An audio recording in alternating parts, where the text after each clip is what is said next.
Rob, mate, sun's out. What are you up to?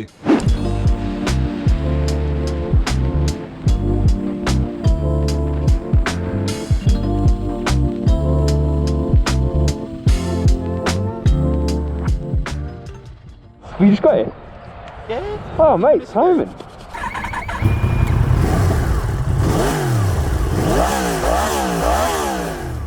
I want to see what you think of the sound of this one. What? No, kill switch. Oh, wait, that. Where's the starter? Underneath the kill switch. Nice, right? Yeah, really. Yeah. Not too much. There's that whistle. Goodbye to Cheveley Services. Hello to the road. And the Triumph Trident. Very excited to meet you. So on paper these bikes shouldn't be too different, too dissimilar, but obviously you know they are. I forget exactly what the statistics are on that Scrambler, but I know that on this one we're dealing with 80 brake horsepower, 47 foot-pounds of torque, seat height of 805 millimeters I believe, a weight of about 189 kilograms wet. They should play well together. But this of course is a triple, that is a twin. This is going to chase the revs a little bit more. I think it's 10,250 where you're making your peak horsepower. I think 6,000 and something for torque.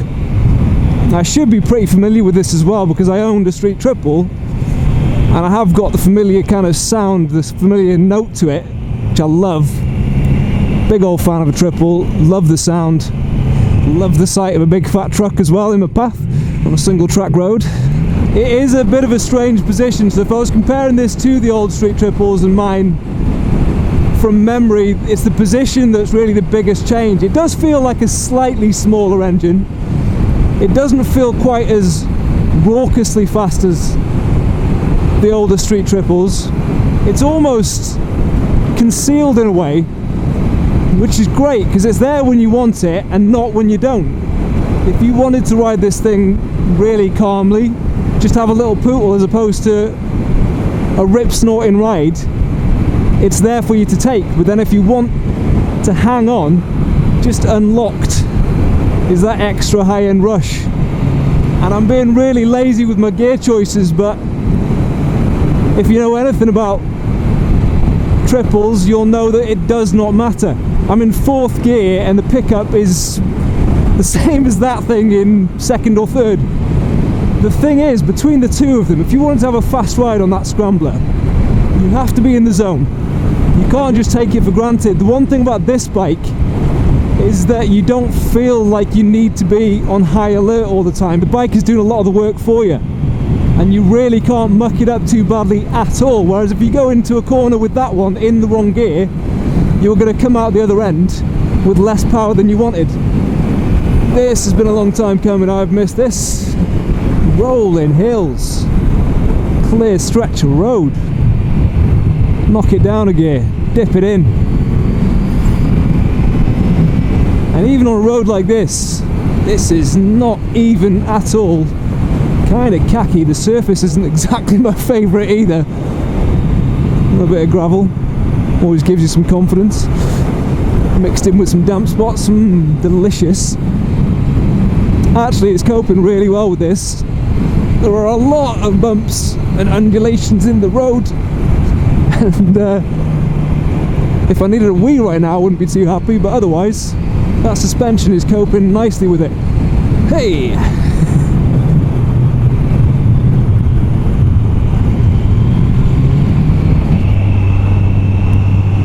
That's a nice little dip, isn't it? Christ! Nice little camber. We've started to hit the real twisty stuff now, haven't we? Especially with the gravel and wet spots and the trucks and the cars.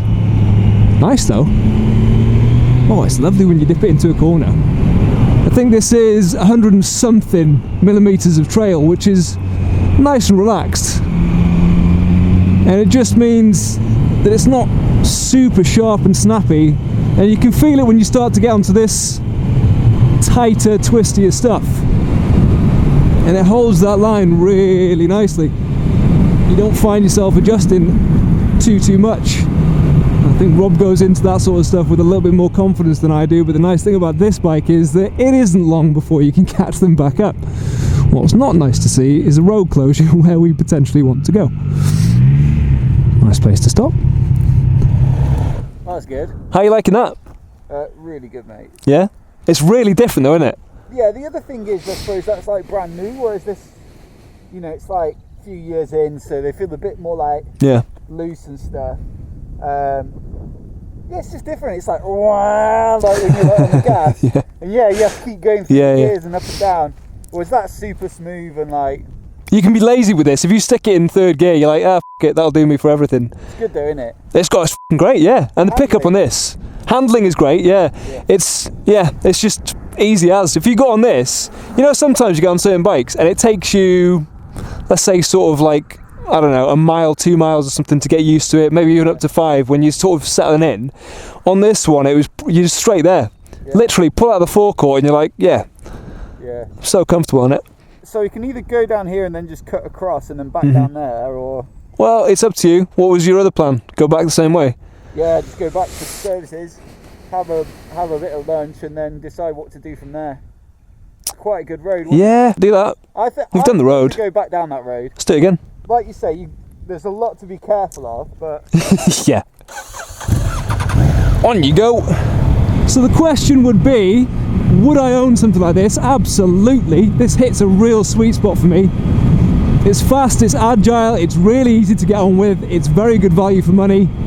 And the second question is, would I chop that in for this? And you know, I would be tempted, actually. I really would. They offer different things, they really do. That is, and feels, super basic. When we're talking basic, that is basic. There's something nice about an air-cooled motor. Kind of shaky, a little bit vibey, kind of raucous or raw sounding. It's really light, it's kind of spongy but in a nice way. That thing just feels like you can just throw a leg over it and pop off down the shops. This thing's a little bit more serious, but the finish, the way this is screwed together, is really nice, and it does still offer really easily accessible, no frills, no fuss biking. It's a very easy bike to love. Ooh, nice section. Very nice. Apart from that little skid mark out the end of it. Just having the best Monday morning you could possibly have. Oh, and she goes. Get her knee down. Hanging off the bike. Oh yeah, baby. It's impressive. Where are we choosing, Rob? You little tease. Go on, you got it. I believe in you. You got it.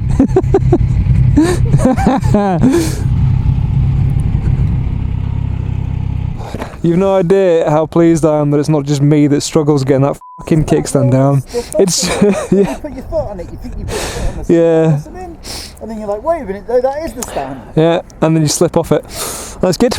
I love this. Has got a self-cancelling indicator, isn't it? Sorry, I should have said. Oh, nice. So it's got 2 modes. If you press and hold it, it will just do self-cancelling indicators. But if you do a quick press, it just does 3. Ah, right. Changes.